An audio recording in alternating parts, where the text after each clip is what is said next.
কি হারে খাওয়ার জন্য বেশি থাকে, হ্যাঁ? আপনার ওটা পর্যাপ্ত ক্ষুধা আছে এদের পায়ে। ওদেরকে দিলে মনে হয় সারাদিনই খাবে। না হুম?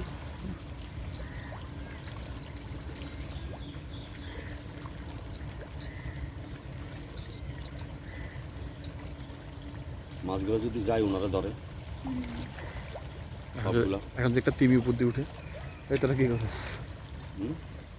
তিমি মাছ যদি একটা উপরে উঠে